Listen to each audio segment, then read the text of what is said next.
Hello everyone, and welcome back to this little ghost story side quest.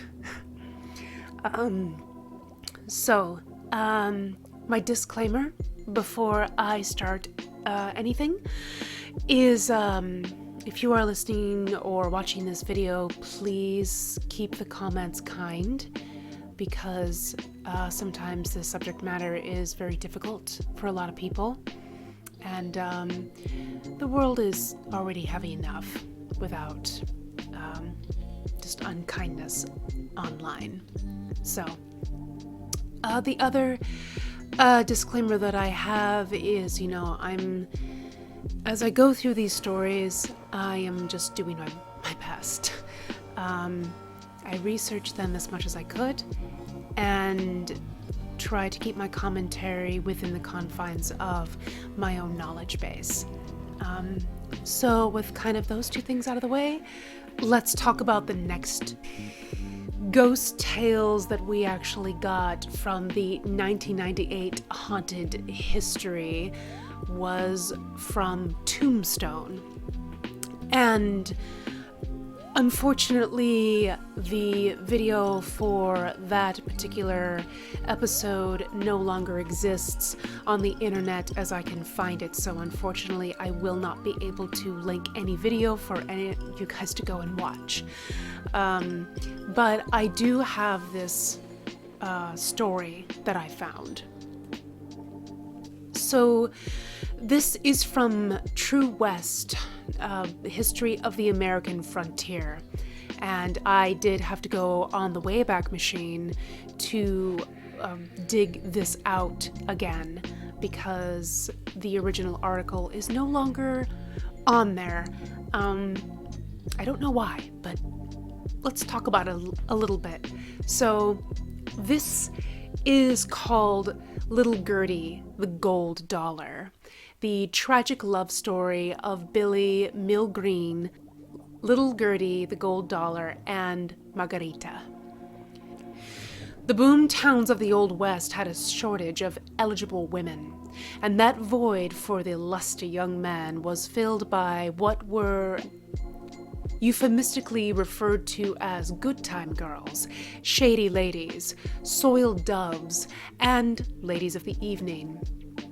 An alternative was provided on a census report that referred to herself as a ceiling expert, while another claimed she was horizontally employed. This is the tragic love story of a shiftless, tin-horn gambler named Billy Milgreen and two Tombstone prostitutes, Little Gertie, the Gold Dollar, and Margarita. All three were denizens of Tombstone's storied Allen Street. Nobody, except maybe Billy, knew Gold Dollar's real name, and how she got it is a matter of conjecture. When the pretty little blonde first went to work as a dancer at the Crystal Palace, she called herself Little Gertie. One story has it the name Gold Dollar was added because someone said her long, golden tresses were the color of a shiny new gold dollar. Another said it was because the price of a short-term love affair with her was a gold dollar. Whatever the case, she became Little Gertie, the Gold Dollar. In a town where Lizette, the Flying Nymph, Big Nose Kate, and Crazy Horse Lil also resided, her handle wasn't all that different from the others. Gold Dollar was friendly, had an easy smile, and was one of the most popular shady ladies in Tombstone. She was also a feisty gal, as later events of the love triangle would reveal. All seemed well between Billy and Gold Dollar until Margarita, a tall, dark, and willow lady, arrived in Tombstone. She took a job at the birdcage, dancing and turning tricks with the customers to supplement her income. One night, she laid eyes on shiftless Billy and decided to put the moves on Gold Dollar's man. She figured she'd have no trouble having her way with Billy, and physically, she'd have no trouble handling the diminutive blonde if it came to fisticuffs. Gold Dollar couldn't help herself. She had fallen madly in love with Billy. When she could spare a few moments at the Crystal Palace, she'd steal away to where he was gambling and give him a hug and a kiss. Meanwhile, Margarita was trying to get her hooks on Billy. She flirted shamelessly every time he stopped in at the birdcage. But what Margarita didn't know was Gold Dollar had friends who worked at the joint who kept her informed on Margarita's attempts to steal her man. One evening, following a tip from one of her friends, Gold Dollar stormed into the birdcage and caught Margarita sitting in Billy's lap. She grabbed a handful of Margarita's long dark hair and threw her to the floor. The fiery Latina came up with fists flying. The Gold Dollar was no match for the larger woman, so she reached for a stiletto stashed in her garter and stabbed Margarita in the heart. During the confusion that followed, Gold Dollar slipped out of the room and left town. She was never seen. A doctor was called to the birdcage, looked at Margarita lying on the floor in a pool of blood, declared there was nothing he could do, and proceeded to belly up to the bar for a shot of whiskey. Margarita was laid to rest in Boot Hill. There are many today who believe the ghosts, one or both Gold Dollar and Margarita, inhabit the venerable birdcage theater. A few months later, Billy also left town.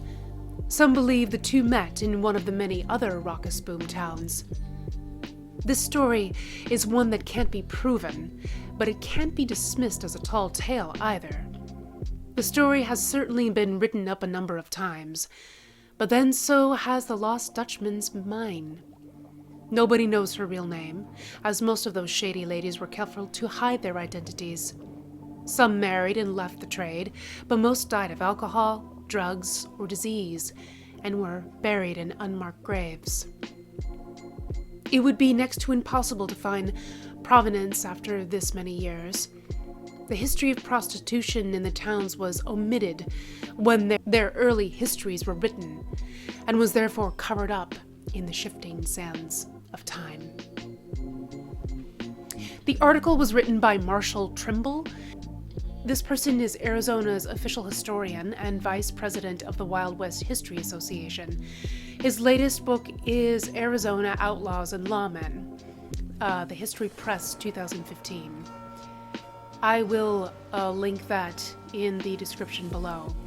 But also it says here that if you have a question, to write to Marshall at P.O. Box 8008, Cave Creek, Arizona 85327, or you can email him at marshall.trimble@scottsdalecc.edu. Now, this is going to be kind of a short dissection, but I find it really interesting that this particular story is not one that can be proven, or that it can't be written off as a tall tale, which I kind of want to say, like, well, if you really don't have any definitive proof, it very well could be written off as a tall tale. The other thing is, if this is a tall tale, it's very interesting to me that it involves a white woman with long blonde hair murdering a Latina woman. Like, you don't get much more sensationalized than that. I know that if you sit and think about it, you know, you're like, well, no woman likes the idea of her man being taken away from her, right? That's not something that people really enjoy happening to them. But in the same instance, why this story in particular? In the 90s, we had just plethora of stereotypes that were running around rampant, unchecked.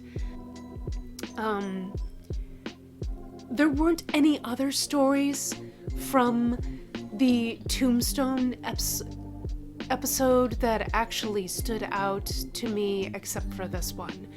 I really kind of wish that I had the ability to link the video in the description, because even though this is a near exact account of what they did say during the Haunted History, I think watching the episode gives a lot more context to just the way that they framed it. And again, I understand that 1998 was a very different time, and it's really difficult to take our modern understanding and project it onto the past. But the fact that we are still seeing these stereotypes being believed to this day is one of the reasons why I am doing this series at all. So, if you are enjoying this series, please be sure to like, leave a comment, and, follow me here. This will not be a series that is going to continue forever. It is going to be just for the month of October, because it is spooky season. So, for those of you that are waiting for me to come out with the Draco Trilogy fanfiction read, I still will be doing that this month, absolutely, but after I am done telling these stories, because I do think that they are important to tell. So, thank you guys so much for joining me for this short segment, and I will see you all in the next one. Good night.